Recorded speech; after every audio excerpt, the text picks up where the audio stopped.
So I'd like to thank him. Oh, it's starting to record. I'd like to thank him, Representative Sensor Mura, and Representative-elect Katie Jones for also joining us today, and for their support for better housing policy. Representative Larry Kraft is in transit and sends his regards as well. If you're an elected official and we missed recognizing you, raise your hand, pop in, say something.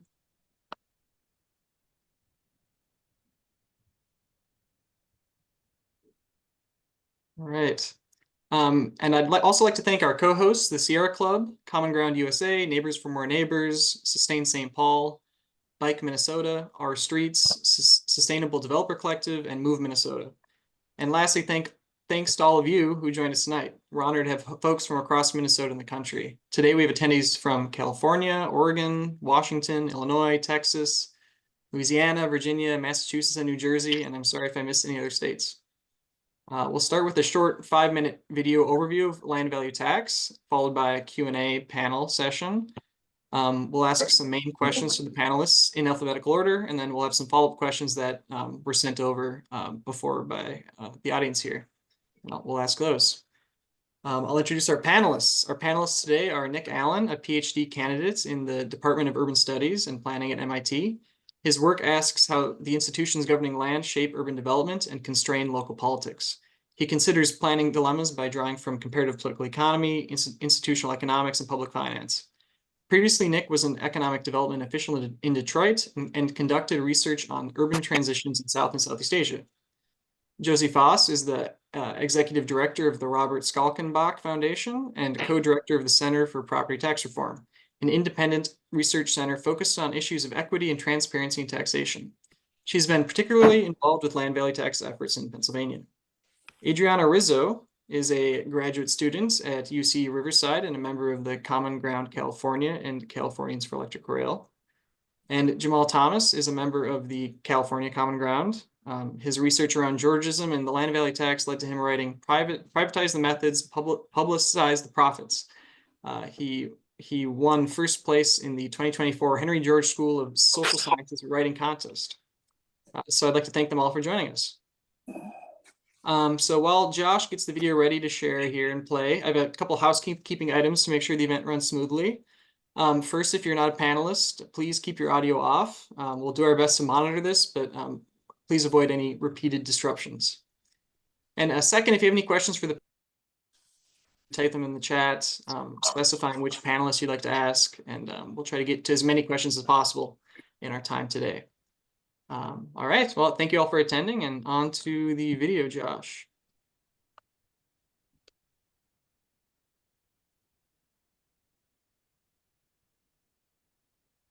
This vacant parcel of land in Austin, Texas might not look like much, but it offers a glimpse into how a skewed property tax system is worsening the housing crisis in America's biggest cities. The lot has an annual property tax bill of about $1.5 million per acre. But just 6 blocks over, this luxury apartment building is taxed at nearly double that rate. Cities all over the country are littered with empty or sparsely built sites. Some economists say they share a common factor, a tax system that combines low taxes on land with high taxes on buildings. Here's a closer look at that system and the often overlooked role it plays in the country's housing shortage. To understand the tax system, let's head back to 701 Trinity Street. Located near the heart of downtown Austin, the 0.2-acre parcel is valued at over $13.7 million. Yet for decades, the lot has only been used for parking, and the owners have paid relatively little in taxes because it doesn't contain any buildings. Cielo Property Group owns the vacant plot of land. They did not respond to a request for comment. So traditional property taxes, perversely, disincentivize the kind of land use that we want to see in our cities. When you're taxing improvements, you're signaling to the market that you don't want improvements. Josephine Foss is the executive director of the Robert Skalkenbach Foundation, a nonprofit research organization that advocates for property tax reform. So they actually affect the way that people use land or choose not to use land, which is something that might not initially be, obvious thinking about property taxes. When landowners improve their property by adding a new room, for instance, their taxes go up. In some cases, these taxes can be as much as 7 times higher for a developed piece of land compared to a lot. basic premise of property taxes in America is very simple. It's basically the government will try to figure out how much is a piece of real estate worth, and then based on that value, you'll be taxed. The more valuable your real estate is, the higher your tax. Presumably, the owners of more expensive buildings would be able to afford more expensive rates. But some economists say the system has an unintended consequence. It makes it easy for people to take up properties and then just hold them until the value increases, sell at a profit, right? So the buy low, sell high, but without doing anything in the interim, including building housing. Over the last few years, Texas home prices have skyrocketed. In January, Austin's median home price was $525,000 according to the Austin Board of Realtors. That's a 36% jump from January 2020. So housing shortages have always existed in cities like New York and San Francisco. What's really changed in the last couple of years is that you're seeing more of this issue in places in the Sun Belt. I think Austin's really the textbook case of the booming Sun Belt city that's now running into all these housing shortage problems, because it used to be an affordable place, and now it's really one of the most expensive places in the South. But despite rising demand for housing, developers struggle to find sites to build on. Developers paradoxically are having a hard time finding land, but even those lots where law does allow you to build, often people just don't want to sell. Austin alone has more than 17,500 vacant lots zoned for residential use according to Altus Group, a real estate analytics firm. In Atlanta, Georgia, there's more than 13,000. And New York City has more than 77,000 lots that are vacant or less than half the size of what zoning allows. That's a lot of untapped potential. If the owners of all the vacant lots in Austin developed buildings to match the current density of the city, they could add over 1 billion square feet of housing, according to an Altus Group estimate. That's equivalent to about 384 Empire State Buildings, or over 800,000 additional apartment units. So it's really adding to this issue of affordable housing or housing accessibility. One solution proposed by lawmakers comes in the form of a land value tax. This places a higher tax rate on land while reducing taxes on buildings. In theory, this system would reduce the profit that comes from owning a vacant piece of property. So if your tax code is set up that you can make money by improving the land that you've just been sitting on or selling it to somebody who will, that's what's going to happen. Research suggests this type of taxing system has increased building activity in cities like Pittsburgh. A couple of studies have actually shown that they had more construction activity in Pittsburgh relative to other nearby and similar cities that didn't have this sort of tax system. Still, fairly assessing the value of land for taxation can be difficult. Some economists say it's simpler to assess improvements based on their income-producing ability. There are also political hurdles to implementing a new tax system. One of the big challenges in America is that often under state law, cities and counties can't decide on their own tax system. They basically have to defer to the state. When it comes to building more housing, some developers say a land value tax may only make a small difference. Factors like restrictive zoning laws and rising material costs also play a role in delaying construction projects. Despite the challenges, one city, Detroit, may soon implement a land value tax. If approved, lawmakers and housing advocates say this could be a crucial test case for the tax policy. Detroit would be the biggest city in the history of America to implement a land value tax. And it'd be a fascinating test case on whether this actually works in the 21st century and whether others will follow suit. If it works out, it could really change the way Americans think about property taxes.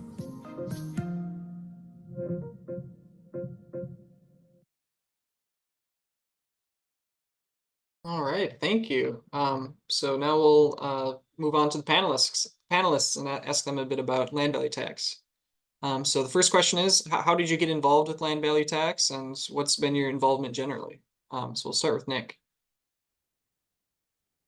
Sure. Well, you met Josie in the video, and the last thing the video talked about, the Detroit land value tax plan, is kind of where I pick up on this. So I'm currently a PhD student at MIT, but before coming here to Massachusetts, I was working in Michigan on economic development in Detroit. And I think there were three big things that we were really struggling with. Detroit continues to struggle with, but we're certainly struggling with back in 2017. The first was residents of the city were enormously overburdened with property taxes. Detroiters who own some of the lowest value homes in the country pay some of the highest property tax rates on those homes, which of course suppress the value and also really destabilize a lot of people in housing. So about 30,000 homeowners went through tax foreclosure over a decade after the Great Recession. The second thing that was a deep problem was that in order to get any new investment into the city, we needed to create these selective tax abatements where we could one by one go to individual properties and decide whether they were worthy of new investment. And if so, we would abate their taxes. And the third thing was really just a competitiveness issue. I think the way that the mayor of Detroit likes to talk about it is that the tax system we have rewards disinvestment and punishes investment. And when you're looking at other cities with lower tax rates that often have other advantages as well, people were really overlooking the city of Detroit for reasons that weren't related to the actual value being in the city. And all of that felt like you could sort of cut through it with a land value tax. So I began working on this proposal around then. We pushed very hard on it to bring state legislation that happened, I want to say 2 years ago now. And the mayor really worked very hard on sort of explaining this to residents. So I'll talk a little bit about the barriers that we've encountered in that process, but it's been really exciting to sort of push this issue into the public light and to really see people rally around this idea, particularly, in the face of some really significant, hard, long-term issues in the city. Great, thanks. Josie, tell us a bit about yourself and why you've been involved with land value tax. Sure. So I first heard about land value tax in graduate school, as I think a lot of students of urban planning and public policy do. But it wasn't until I came to this foundation that I really got to dig into it. And so the way that we work with land value tax is essentially our mission is to promote the ideas of 19th century social reformer Henry George. And those of you who know George know that land value tax was kind of his seminal policy, right? So it's a very comfortable space for us to be in. But it's also a really exciting space because it is in a lot of ways a very simple policy tool, but then the devil is in the details and how it's implemented. And so there's pretty much limitless opportunities to do different analyses, talk to different communities, figure out whether it's legal, whether it's going to work. And by work, I mean, is it going to be more progressive? Is it going to support existing zoning? Is it going to bring affordable housing into communities? And so at this point, that's really the kind of work that I get to do, which is really exciting. Great, thank you.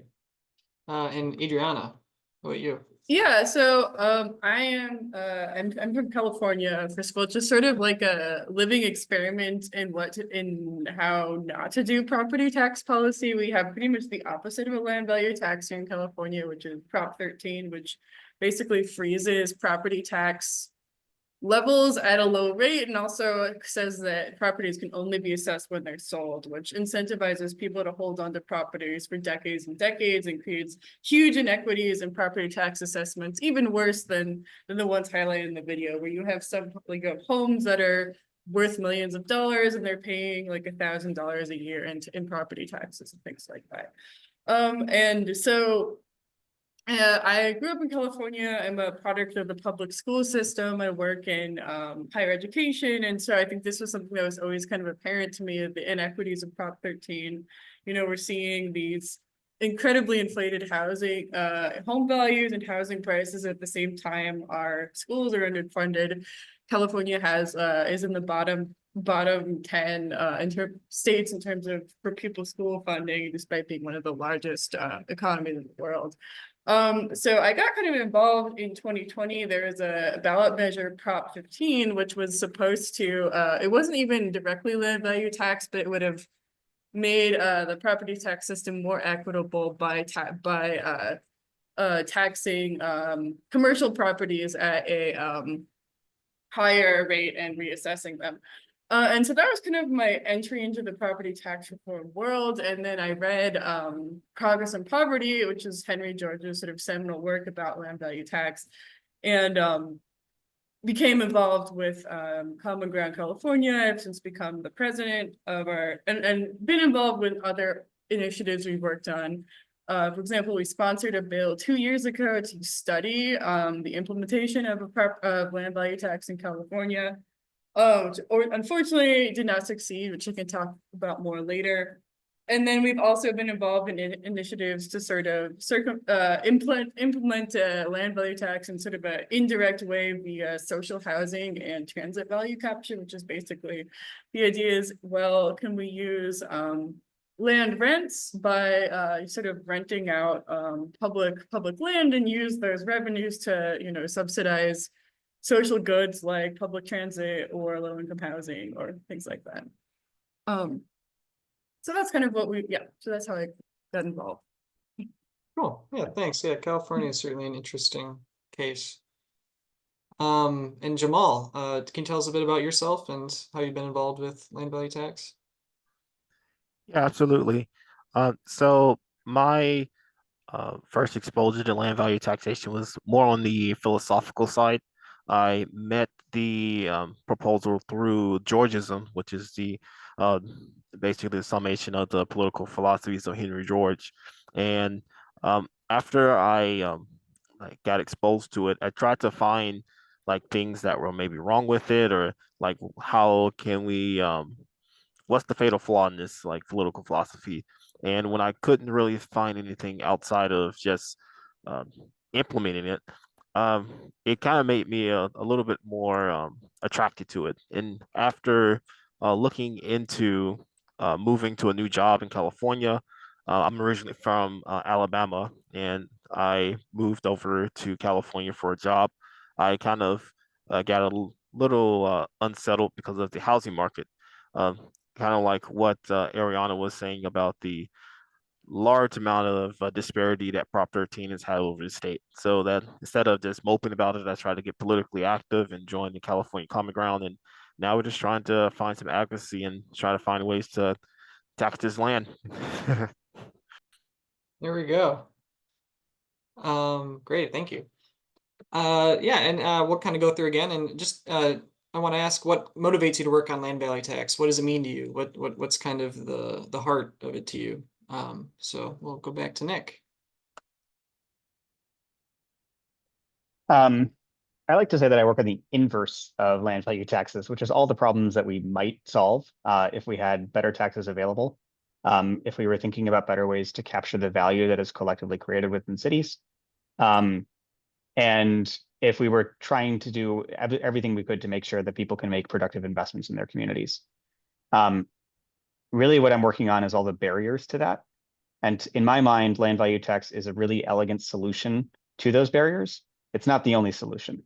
But I like it as a mechanism to think about what is it we could do today, practically, that would really move the lever on all these challenges we have within our cities, challenges of making sure that low-income households can afford the taxes that they pay, challenges in terms of making sure that the public investments we have can pay for themselves, and thinking about this question of making sure that those who are putting effort into making their city a great place are being rewarded for that. Yeah, incentivizing the good things and disincentivizing the bad. Good point. Josie, can you tell me a bit about what motivates you to work on land value tax? What it means to you? Well, I think land value tax kind of has it all, right? And I think that's maybe what Jamal was alluding to. So I think philosophically, it's super solid, right? Because it's essentially a policy for capturing the value that community creates that is otherwise held in private hands, right? And accrues to the people who own the property where value is rising. And it's rising not in part because of the things that they do within their property, right? And that value is rightly theirs.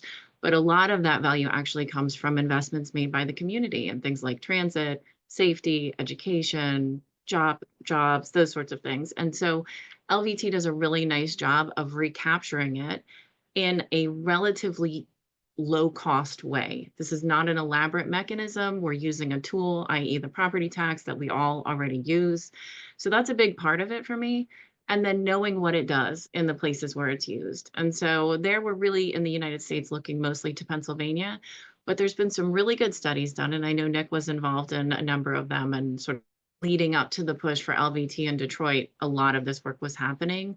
But we see things like more progressive tax systems. We see infill development, right-size development. We see people going into tax arrears less. I mean, the on-the-ground impacts are significant and they're positive. So I think both those things are very much, make me enthusiastic about the policy. I also just philosophically don't love the way that our society is so stratified, where so few people have so many resources. And I think that land and ownership of land and the ability to capture the value from land is a major driver of that. And I see LVT as a tool for reversing. We're starting to course correct anyway. And then I think maybe naively, I still think that we are able to come together and do hard things for the greater good. And I think that LVT is one of the tools that can allow us to do that. Yeah, yeah, I love that. Yeah, it handles inequality well, and it's a way we can, work in our communities to make it better. People power. I like it. Um, Adriano. I think the main thing that motivates me is just the injustice of the sort of the default tax system in so much of America. I think, Henry George has a quote, everybody works but the vacant lot. And it just seems fundamentally unfair that some people are able to become very wealthy by essentially no work, while other people work very hard their entire lives and yet continue to suffer in poverty. At the video talked a lot about vacant lots in cities. And then if you go to downtown Los Angeles, you'll see there are vacant lots that are fenced off and people living in tents on the street, literally next to these vacant lots in some places. And, this is some of the most valuable land in the world, possibly, that and it's sitting there vacant for tax reasons while people are sort of dying on the streets. And that just seems incredibly unjust. And I think, that's kind of what keeps me motivated. I think also I'm also an earth scientist, sort of in my day job. And so thinking about natural resources, I think land value tax is a really important way to more actively distribute natural resources. Like so many of our environmental problems come down to water rights, mining rights, things like that. And I think, particularly as we think about the clean energy transition, there's, I think, potentially a gold rush for critical minerals like lithium and things like that. And land value taxes and taxation is really needed to make sure that those that happens in an equitable way that doesn't create this sort of boom and bust economy that sort of leaves a lot of people behind, including potentially environment. So yeah, that's what motivates me. Yeah, it's very good. Yeah, definitely an environmental angle. It's huge. And Jamal, how about you? So I come at this really to three areas. The first one being philosophical, like everyone's basically said before here, is that if there is a revenue stream that doesn't come out of your own labor, that is the more just way of getting public financing and public revenue out the door. And I think that if we did have a society where someone's like fruits of labor kept to themselves and everyone's able to get the resources they need in order to be the best they can be, we would have a better society overall. And second would be the political.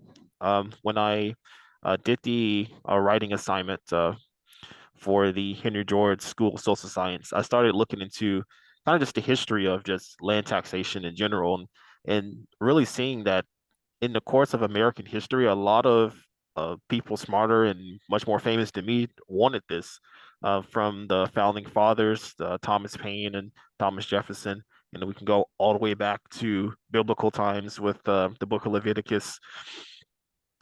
So I think that uh, like finally finishing what all of the forefathers before us couldn't do is, I think, one of the things that I would think would be that's amazing to have, And then the final thing would just be economics. Like every single economist that I like respect and look into their research can't really deny that just shifting to a natural resource taxation would be much more efficient in terms of resource allocation as well as revenue generating. So those are my just three concerns.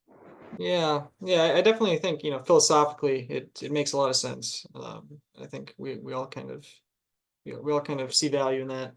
But unfortunately, still a lot of barriers to achieving it. And I think you all have some interesting perspectives on what's preventing us from getting there.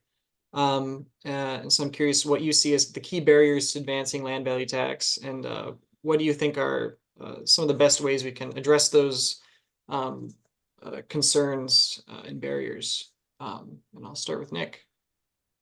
Yeah, so in this case, I'll highlight two things that I think are really important precursors. The first is that in order to have a land value tax that functions properly, it is necessary to have an accurate system of land valuation in the community you're working in. If you don't have that, a land value tax will not work as described, and it will actually distort many of the outcomes that you want. So it's really working against you.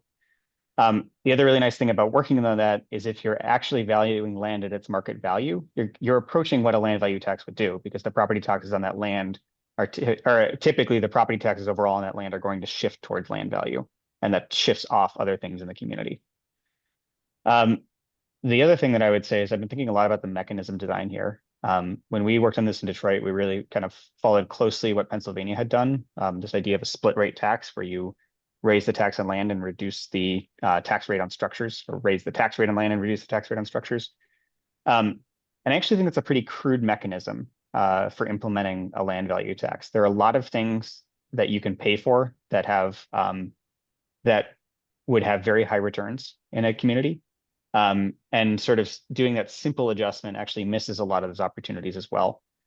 So I could talk about the legal reasons that that's an attractive structure. But I would just say, you know, thinking outside of the constraints of what we've done legislatively is a really helpful way to think about what it would look like to localize this in other places. Mm-hmm. Yeah, so are you kind of saying think beyond split rate taxation for implementation? Yeah, I think other good examples of this are there are a lot of different mechanisms you could implement that would be sort of either land value taxes directly or quasi land value taxes. So one thing I'm working on right now is looking at transit funding options around a land value tax, because transit is, of course, especially heavy rail systems like subways, really, or the light rail in Minnesota, really drive land values around the stations. So figuring out ways to harvest that value to fund the system is really important, and it's not actually done anywhere in the U.S. right now. The other thing that comes to mind with this is, you know, pairing it with things like upzoning and figuring out ways that you can do mass upzoning, which is a major conversation in the US, while also returning the value of that upzoning in a way that both benefits future builders and also like brings back the value of that upzoning to residents. Coming up with a creative mechanism to solve that problem would be really exciting, and I think also unlock a lot of the community challenges with upzoning. Mm-hmm. Yeah, very good point. I think we'll move on to Josie. What do you see as the key barriers to advancing land value tax? Okay, so I made a list so I'd be able to be systematic, but just to return real quickly to what Nick just said about upzoning, we did some work relatively recently for the city of Richmond, which is undergoing a major upzoning effort, and LVT, or an approximation, is a big part of trying to capture the value that they're creating there. So I would love to talk more about that. Okay, so what are the hurdles? So let's preface this by saying it's an awesome idea. We should all do it, but let's talk about the hurdles because they're real. And if we're serious about doing it, then we need to understand that these things are real and deal with them accordingly. So I think one of the big barriers, and it probably doesn't apply to anybody on this call because we've opted in to have this conversation, but it's a wonkish solution, right? This is not a like fix it immediately kind of thing. You have to think it through.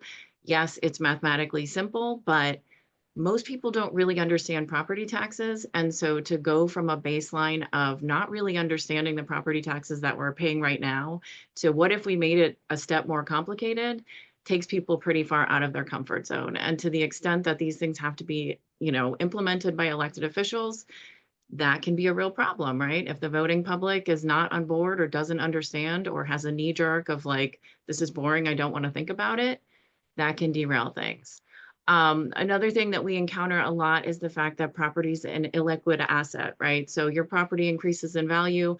It doesn't mean you have more money in the bank to pay your bills, right? Or your property tax bill. And so as soon as you start shifting tax rates, you're touching everybody's property tax bill.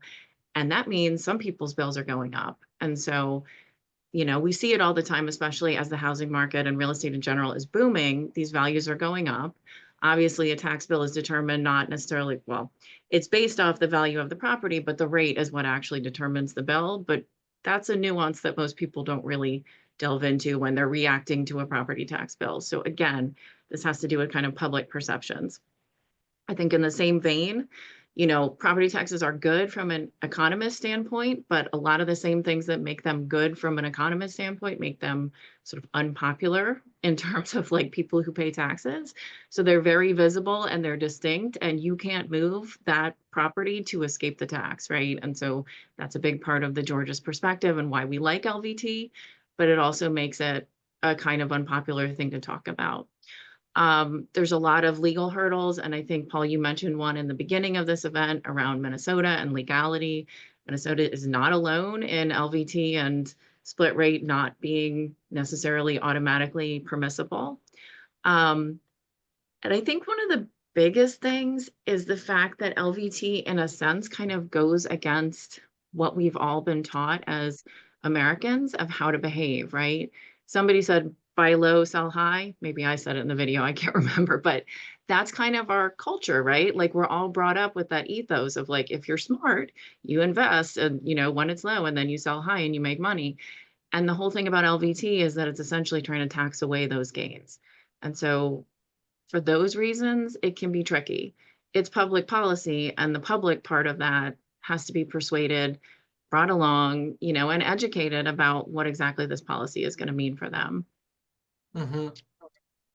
Yeah, I definitely think that the wonkish comment is true. I think it's tough to start a conversation leading with talking about a tax, right? You have to kind of start with making property taxes more fair, or you know, something along those lines, than introducing a new tax to someone, right? It's not the most exciting thing. Okay, Adriana, what do you see as some of the major barriers to advancing land value tax? Yeah, I can talk about some of the political barriers. So I think like Lindsay kind of, or sorry, I think Josie kind of alluded to some of this, but I think the potential for like tax revolt type politics is a big threat to land value tax. So the reason California is in such a situation was because of the tax revolts in the 70s, which were the proponents were kind of coming out of fights against school integration. Were sort of upset about, you know, the upset about protests at the UC campuses. So there's kind of a culture war aspect to it. It was also part of the anti-growth, Southern California anti-growth movement that was happening at the same time. It also introduced a lot of the zoning restrictions we have. But basically it was sort of like a grassroots movement of like right-wing homeowners basically pushed this sort of terrible tax system on us. And I think, and it continues to be sort of the stalwart for that demographic in our state today. Like I just recently elected Republican Assembly member had Protect Prop 13 as her sort of top priority. And so I think, so that continues to be, I think that is a potential political problem with land value taxes. Yeah, and I think you know, broadly, like I think, you know, there's a sort of home voter hypothesis that, you know, once people become homeowners, it affects their you know, how they vote. So with Prop 15, which was the property tax reform ballot initiative, that was only affected commercial properties. It didn't even touch you know, any homes people own, but nevertheless, a majority of homeowners voted against it, while a majority of renters voted for it because they sort of saw that their material interest was in line with the commercial landlords. And so I think that's a political problem as well. I think as the housing crisis gets worse and, you know, fewer and fewer people are able to be homeowners, that may become less of a problem, and it may be easier to pass some kind of land value tax, but that is a political obstacle. Another obstacle that we've kind of come across. So when we ran our bill in 2022 to study a land value tax, the bill didn't change the tax system at all. It was just to study what the benefits of a land value tax would be. The bill did not make it very far in the assembly because we had a laundry list of basically what I would describe as like suburban commercial interests set a letter of opposition that killed it. So this includes, you know, interests like the realtors, the apartment association, which is kind of the landlord lobby, the realtors who you'd think might be supportive of land value taxes. It might lead to more home sales, but I think they're sort of so stuck in the anti-growth status quo that they're not thinking that way. And then a bunch of associations like from basically suburban Southern California, as well as like the Flasher Barricade Association, which I think builds highways. And so they're basically, the concern is that if we implement a land value tax, that would increase urban growth, decrease suburban growth, which I think is good for the environment. It would be good. It's good for affordability in our cities, but there are some, you know, the sort of sprawl, the interests that profit off of sprawl would sort of might lose money in that situation, and they were organized and powerful enough to win in this case. So I think those are sort of other interests that would be opposed to a land value tax. But so I think it depends on building a coalition of people who all the renters and workers and, you know, labor unions who would probably benefit from a land value tax, making us organized enough to stand up against these other interests. But I think, you know, as some other people have said, that can be challenging because it is a little bit wonky.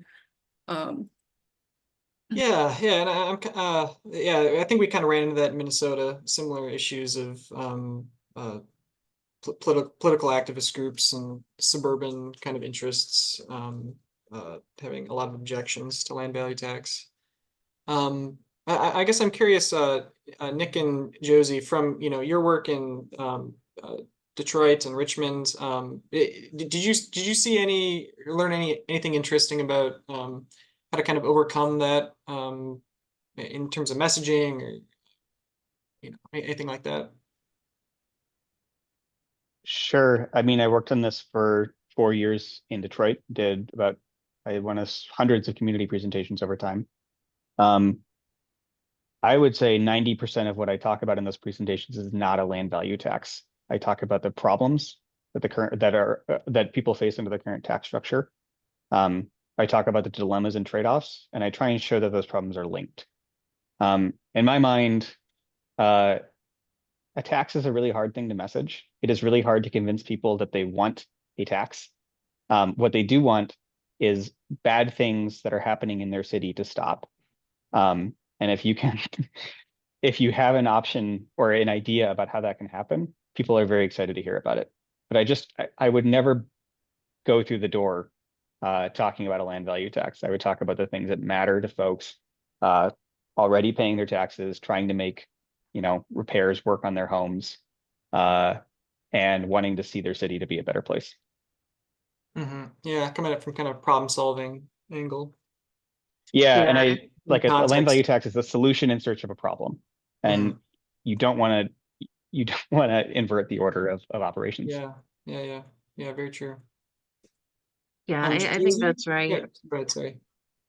I think that's right. And I think also, if you don't have Nick to do the talking for you, getting a local person who's got some pull and some charisma, who can really speak from a place of experience in the community, especially like for us, we're in Princeton. Princeton is honestly never going to have a land value tax, right? So we don't have home field advantage when we talk to people. It's really like, let us talk to you about this idea. We've done this research. We've run the numbers. Here's who's going to pay more. Here's who's going to pay less. Here are the lots that are going to see changes, significant changes in their tax bills. We are not, nobody is adulating over us. Like, we need somebody to come in and be like, hey guys, exactly what Nick was saying. Like, we know the community, we know the problems you're having.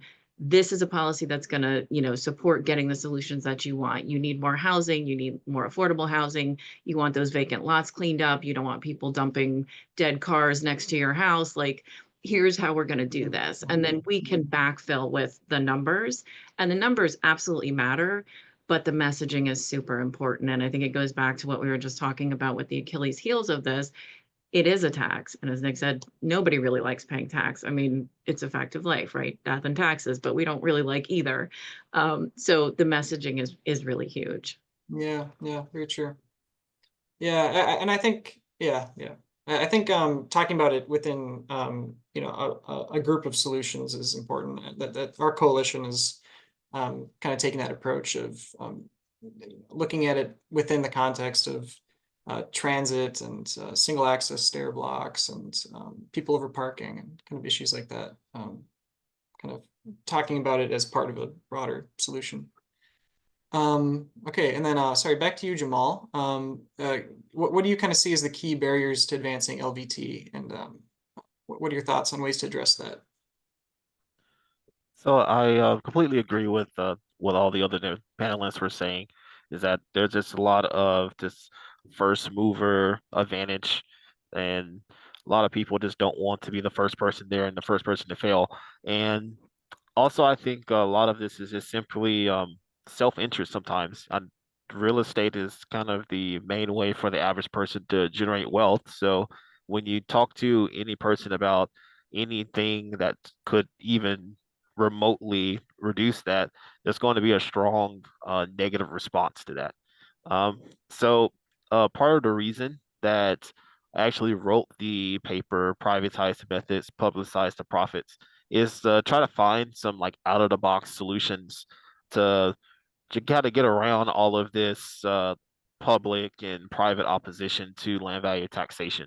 And from what I gathered from the research, I think that this having some type of prototype or something that you can like bring up to the masses and say, hey, this works, it's always worked, come join us, would probably just be the best way of going about it. So um, the out of the box solution that I had was if you took a land value taxation, the citizen dividend was simply just a basic income given to people out of the revenue, and also other different tenants that people that align with Georgism talks to and rolled it into a private bank.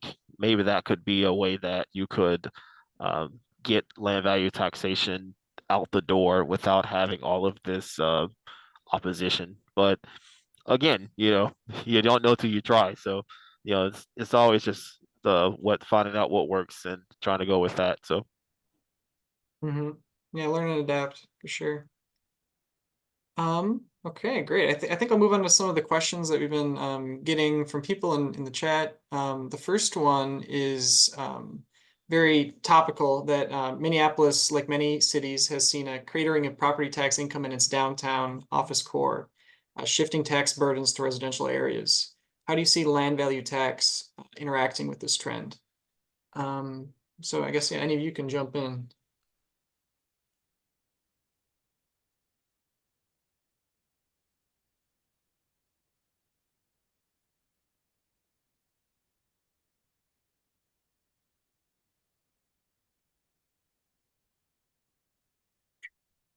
That's okay.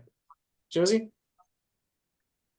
Sure. So cratering because the value has gone out of that part of the city because of COVID and hollowing Yeah, out work of. from home and yeah, that kind of Okay. Yeah. market trend. So LVT, like property tax, is based off of assessments, right? And so if your assessments are showing that part of the city, the value has gone down, then the tax liability is going to go down. Now, there may be some additional granularity because LVT is really looking at the land value, whereas property tax is looking holistically at improvements and land. Generally speaking, downtown areas are going to have much higher land value. I think we all kind of implicitly know that. But I'm going to hedge a little bit and say this is where I kind of step into I would want to look at the numbers and be able to actually do the analysis to speak confidently about what an LVT would do versus a traditional property tax in that circumstance. So again, this is really the part of this that we do, is the like, let's run the numbers, let's see what it actually looks like. And I think that, in terms of messaging potential public policies, like you always want to have that backstop of being certain of what's going to happen. So just off the cuff, I would say if the values are going down and the assessments are reflecting that, chances are an LVT would mirror that effect. The degree to which that would be the case, I don't really know because I haven't seen those numbers.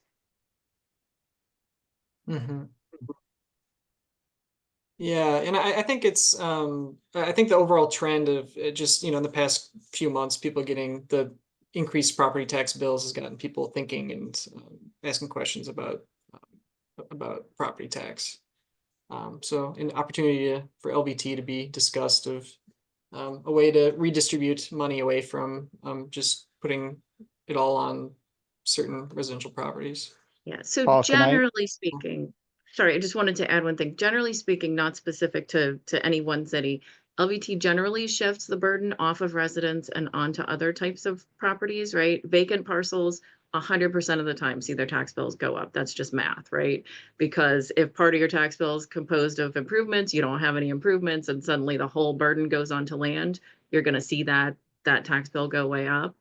And generally speaking, residents do make out much better under an LVT, but again, I would want to see the numbers. Yeah, I think that's a good point. Nick, were you gonna say something? Yeah, I'm reluctant in this case to immediately jump to land value tax as the solution to the problem of cratering downtown values. What I can say is a much worse solution is what cities are actually doing, which is raising their commercial property tax rates as a way to backfill. That to me feels like a real strategic error. It's not a time, of course, we want to make sure that we're not shifting burdens to other classes, but the more you make it difficult to invest in any particular asset class, the more you assure that area's demise. So I worry about that a lot, and I'm reluctant to say. So land value tax does not do that, but I would really want to think about a host of alternatives to raising property taxes through more taxes. Yeah, good point. So the next question is, can you give me a guess as to whether my building would go up or down in property tax? I'm in a higher than average amenity area near transit and in uptown. So there is one thing I'll put in the chat that you can kind of look at. It's some research by Metro Transit, Michael Krantz. So I'll put that in the chat here. But in general, when he put together a hypothetical land value tax for Minneapolis, he found that most over half of properties would see a tax decrease. And it's mostly the ones where 80 to 100% of the building value wasn't, sorry, of the value of the part of the property was in the building. So that's most apartments and major developments. So I think for most apartments, there'd be a slight decrease if you were to follow that. And I'll kind of follow up with that I think to Nick, that I think generally in your research, you've found that occupied housing sees tax reduction. Is that true? Or do you have any thoughts on that type of? I will. So I think the paper you're citing is actually a paper that some colleagues of mine worked on that I bundled together into a report. So I just want to say that credit where credit is due. That was Mark Skidmore and Fernanda Paredes. But the overall findings are in Detroit are that it significantly reduces owner-occupied property, residential property. That's a very specific local market effect, and it's an effect of the exact way that we structured this, where we reduce building tax rates in exchange for land tax rates. The reason for that is basically because as a fraction of total value, land value is very low in owner-occupied properties in Detroit. That's going to be different in different cities. It's going to be different in different parts of cities. And so the modeling work that Josie is describing is the sort of critical precursor to figuring out what do you need to focus on and what do you need to pair this policy with to make sure that it makes sense for everybody. I'd say a really good way to do that, because it will not, in most cases, it will not reduce taxes for every single resident, is to think about things like property tax credits that can very progressively redistribute property tax burdens. Yeah, very interesting. I think there's a couple things in the comments in the chat that I can kind of go through. One of them is, how can we advocate for this at the city and local level? How can we get this to happen? And I think that might kind of go in line with some other questions we're getting about How should we speak with elected officials who aren't familiar with land value tax? Do you have any lessons about how to communicate with elected people? Any lessons there? So I have one little tidbit that seems to land pretty well, and I don't know that I'm the only person saying it, but I'll share it. Basically thinking about property tax as a signal that you're sending to the market, right? So you're sending multiple signals in the policy world. One of the big ones in terms of land use is zoning, right? If you want to see what you're zoning for built, implement an LVT, right? Because what you're doing is you're incentivizing the market to build to highest and best use. I will add, because we just funded some research out of the Rand Corporation that was looking, it was some agent-based modeling, looking at LVT and then LVT plus incentives for green space preservation. That combo is amazing, right? Because LVT says build, build, build, right? Basically, that's the message. Infill development, do it, right? There's land, build on it, because you're not going to be paying additional taxes on your improvements. And that's a very strong market signal. And so what you're saying is, what we've zoned for, we really want to see. But if you're not careful, you can overshoot that, right? And so the idea about preserving green space is that there's no healthy city that has no green space, right? Like we kind of implicitly understand that. So those two things together are really, really powerful. But I think that way of thinking about it as property tax, talking to the market in ways that we don't even necessarily think about as policymakers, as voters, as taxpayers, developers think about these things, right? When they're costing out a project, this absolutely is part of that equation. And so if they see, wow, this is zoned for, multifamily 4-unit housing, right? Part of the equation of whether they realize that zoning is going to be property tax. And so that seems to land with elected officials because they're looking at this from a very kind of high level. They want to see things happening on the ground. I think they understand kind of the traffic controller analogy of like we're sending out signals, right? And a traditional property tax, you're sending this perverse signal not to invest, because the more you invest in improvements, the higher your bill goes. So to the extent that property tax is a signal to the market, LVT is a signal you want to be sending. Yeah, that's a good point. I love talking with electeds about this, and I'm hoping that Representative Elkins might chime in too. But I will say this, when you talk about proposing new taxes, you're sort of asking public officials to walk the plank for you. It's really difficult to pitch the idea that you are going to raise taxes on specific groups of people, even if you're reducing them on others. So here's what I would say about that. Especially for constituencies who see their taxes rise, it's very important to have a message that you are creating long-term value for every single site in the city. That includes people who own vacant lots and scrap yards today. It includes a lot of people who would otherwise be very resistant to this, what they would see as just a strict shift in tax burden. Making sure that officials know about that and are prepared for that kind of change, but also giving them a modeled result of what that looks like and who they need to talk to is really important. And the last thing I would say is like, you can't, whoa. Oh, I see. I've just joined a virtual room. Oh man. The last thing I would say about that is build the coalition first. I think it's really exciting to be on the winning team. And it's really exciting to show the kind of diverse coalition that you can put together around an issue like this. That's a lot of the work that public officials would have to do for themselves. And I see Representative Elkins joining us, so I'll stop there.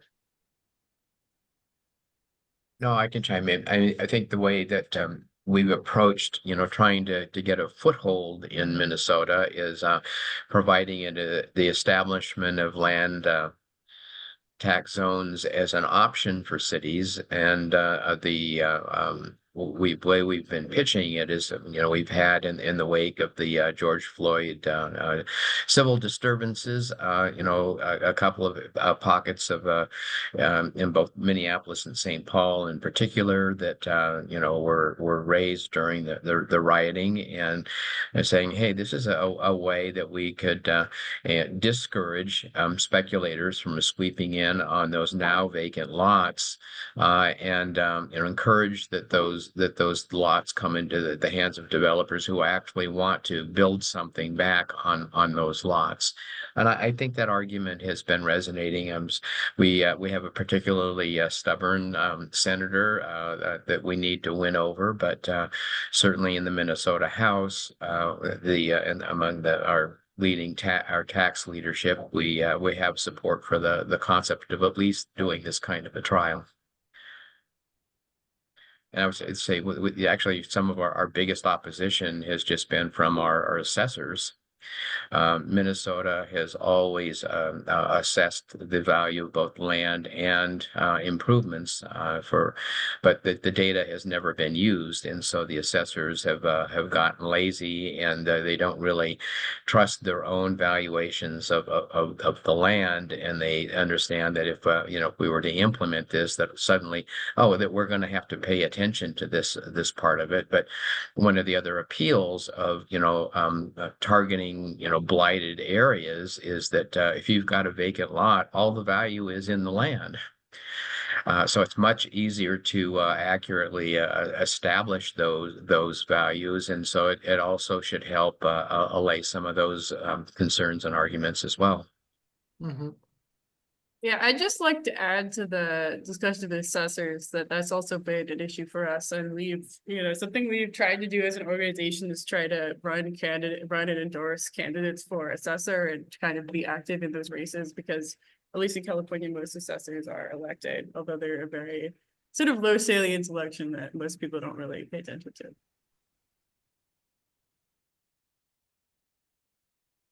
Yeah, Nick, does that tie into what you were talking a bit about, setting up assessment schemes and the assessment side of things? Yeah, 100%. And I think that one of the best things anybody interested in working on this can do is to invest in their local assessor and to learn about local assessment. Mm-hmm. Well, that's a great takeaway for us. Okay, I think a couple other questions here. Let's see. There's been some kind of questions about, so the Minnesota law would allow cities to establish land value tax as zones.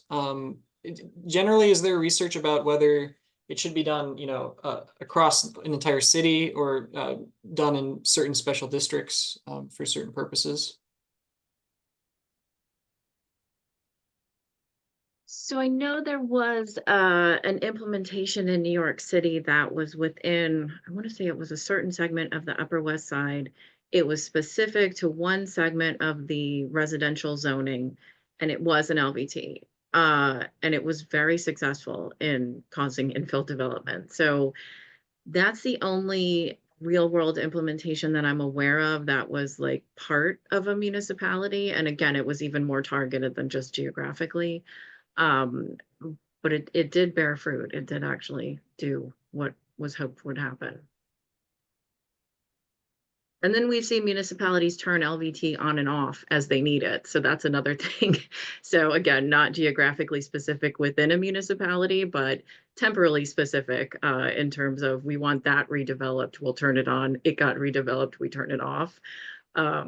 It's an interesting policy tool for sure.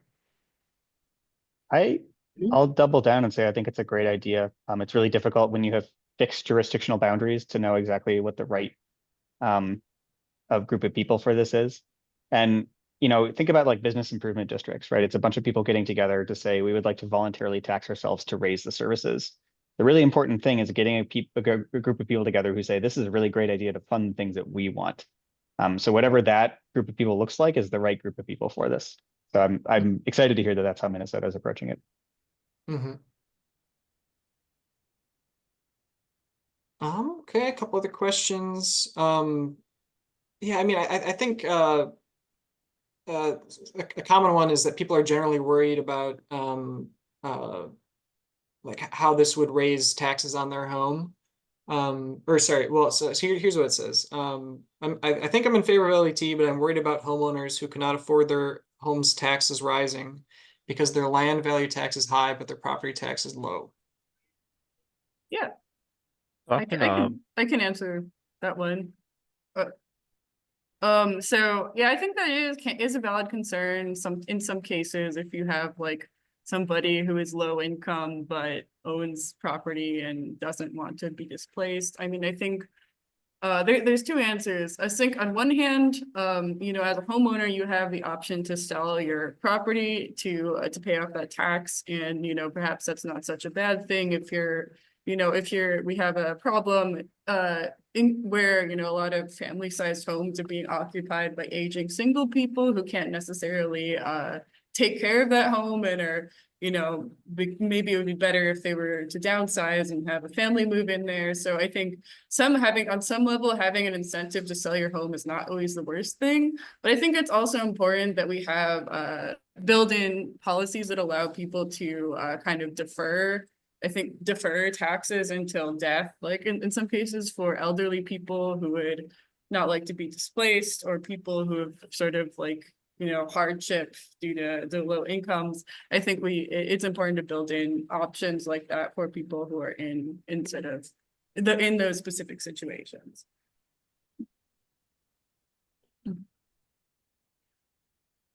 Yeah, that's basically what I was going to say. Yeah, just having a I would just call it like a working person deduction that any deduction that you make is just carried over on the title and is paid by whoever gets the title next at the sale, just to make sure that the money that is deducted or exempted is still paid. It's just gonna be on a longer time span.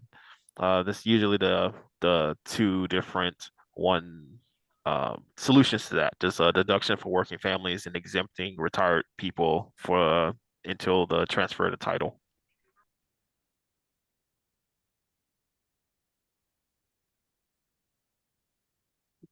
Any of the other two, Nick, do you have any thoughts on kind of these types of cutouts? Yeah, I mean, Josie and Adriana have both talked about this issue and how different approaches to this. The deeper issue is sort of the illiquidity of owning property. I guess what I would say is I really think of a virtue of tax systems is stability and predictability. And sudden changes are very difficult for people to absorb, whether it's talking about, you know, a big transition in the tax system, or a land value increase that people aren't expecting that sort of sneaks up on them. So I think ideas like Adriana raised, like, you know, being able to defer tax payments as tax liens are really attractive. There's also trickiness to it. Boston has that option. I think there are about 10,000 seniors who are eligible, and something like 200 of them use it because people really don't want to take debt on their property. So just thinking through those challenges and talking with people about it, and, you know, again, modeling it out is a really helpful way to address it. But I think it's a non-trivial issue.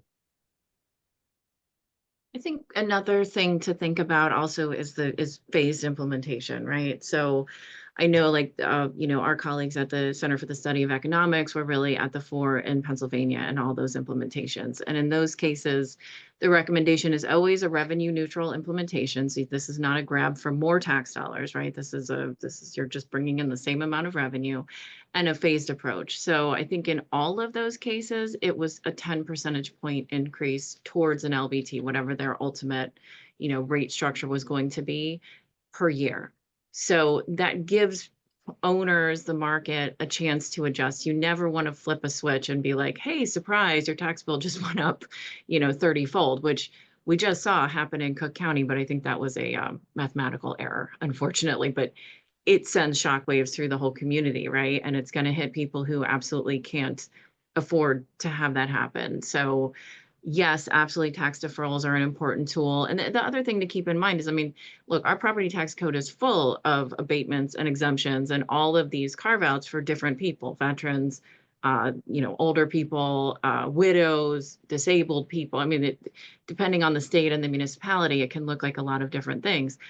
LVT is not immune to those. You know, it's not like you adopt an LVT and suddenly you don't have access to those types of tools. You do, right? But then you have to consider the equity issues that, you know, the ripple effect of everybody who isn't eligible for one of those kind of protections. So yeah, I think phased implementation, revenue neutral implementation, and then being mindful of how you want to use those protections for particular classes of taxpayers, that's all super important. Yeah, all good points.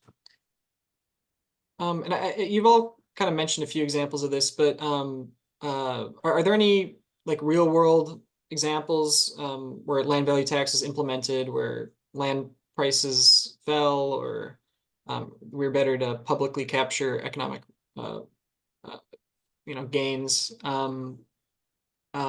Yeah, are there any specific examples that you point to, any countries or cities that you bring up with people or electeds when you talk about land value tax? Well, my cheeky response is every community in the United States has a land value tax. We just also tax property in addition to that. So, this is not that big. This is not a big difference in how we think about it. And furthermore, we exempt particular parts of property all the time. Tax abatements often only untax the value of buildings. We often, specifically take things off the tax rolls. And so a land value tax is really not, it's an incremental difference from what our property tax system is. There are bigger experiments, like Singapore is a fascinating example that I encourage people to look into. There, the federal government froze the value of land in 1972. It didn't expropriate it, but it said, look, we're actually just going to make sure that all future transactions happen at this price. And over time, we're going to collect that land and make it national and then lease it out on a land basis. And I encourage people to think about that just because it's an amazing alternative system with very different incentives. So, I think it's fun to be imaginative about this too, and not get too locked into a particular solution.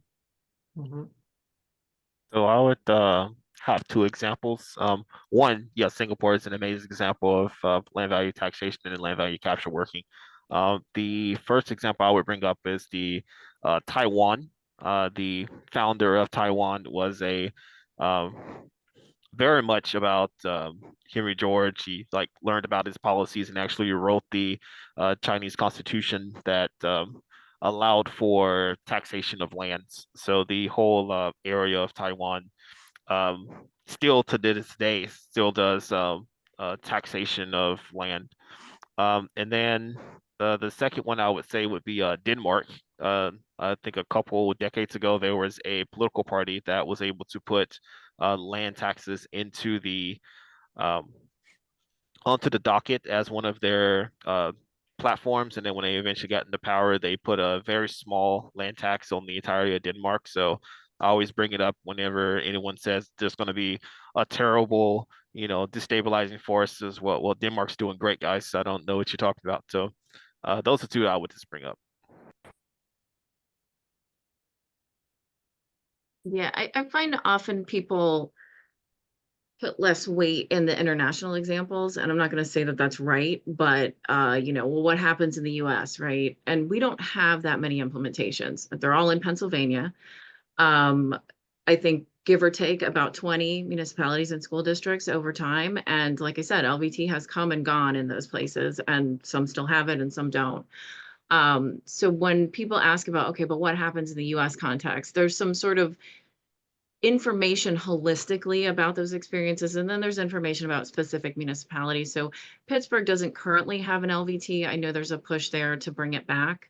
But there was some really profound things that happened in Pittsburgh when they implemented an LVT and basically, brought that downtown area back to life. In fact, I was just at the National Tax Association conference, attended a panel where they were comparing, I believe it may have actually been Minneapolis and Pittsburgh, and they were looking at zoning and the way that zoning had changed, and it actually coincided with the period of time where Pittsburgh had an LVT. And the presenter kept saying, Pittsburgh had so many more requests than Minneapolis for upzoning, and it just kept happening. And so I waited till after, and I was like, they had a land value tax during that time period. And he was like, oh, I didn't know that. But so those are examples. The Pennsylvania studies, which again I know Nick was involved in, but really they were happening pre the Detroit push. But I feel like Detroit that effort really incentivized a lot of very specific research into the impacts of LVT. So we've got a lot of good data coming out of that. And I mentioned in passing the kind of LVT on and off switch. The town in Pennsylvania that did that was Melbourne, Pennsylvania, and they actually did it to get a specific site reused. And it was an ex-Sears Roebuck site, a very large parcel that was derelict and abandoned. And basically, they switched on a full land value tax, got it redeveloped. I think it's now like back offices for a hospital or something.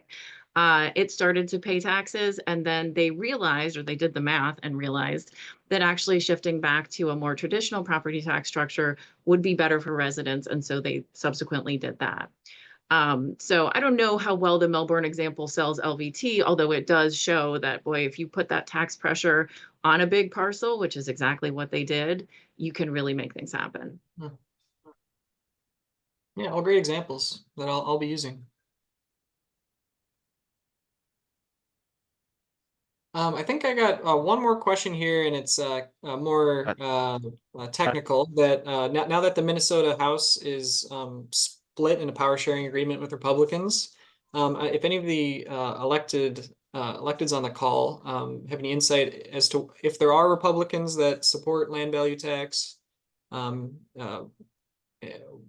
which types of Republicans are good to speak with, and kind of what helps them conceptualize land value tax. Well, I'll just say I don't think that this is necessarily a partisan issue. We did have the bill heard in the last session, and I don't think I was hearing a lot of specific arguments that the Republicans were making that weren't just basically based on a misunderstanding of the concept.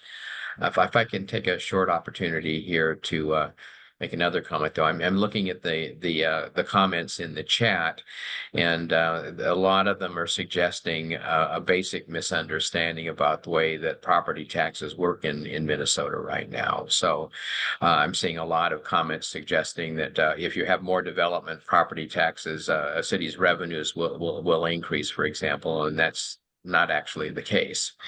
So the way property taxes are done in Minnesota is a city establishes its budget.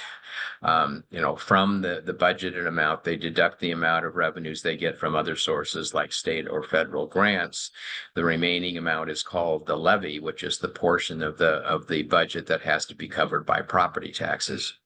And then the levy is simply divided by the whole city's tax base to come up with a rate per dollar of value. And then we also have this very complicated class rate system where the multiplier for business is like twice what it is for residential. But all you're doing is figuring out how you're going to take the levy amount, the amount that has to be collected through property taxes, and how you're going to apportion it among the properties. So land value tax is just a different way of apportioning the levy among the properties, and so it's revenue. It would be revenue neutral. But it would tend to shift the tax burden, away from more densely populated, densely developed land towards less densely developed land. That would be the main effect. So if you have a vacant lot, your tax is going to go up. If you have a well-developed building right next door, the tax for that building is going to go down. Yeah, great. Thanks for that clarification. And your comments on the state of the partisanship around land value tax. But I think I went over. I'm sorry. That's all the time we have. I would like to take a moment to encourage you to support efforts to legalize land value tax in Minnesota. So keep an eye out for our summary email after this, where we'll include some ways you can get involved and show your support. We encourage you to reach out to your local elected officials to express your support, volunteer with one of our great co-host organizations. There's also an opportunity to meet in person if you'd like to discuss the event at the next Neighbors for More Neighbors social next week. So you can go to the Neighbors for More Neighbors website and see where that is and when that is. But yeah, again, all that will be in the email. So I want to thank you all for attending and thank our panelists for your great comments. And that's it. Great. Thank you. Thank you. Thanks all. Have a great night. Thanks, Paul. This was great. Thank you for having me.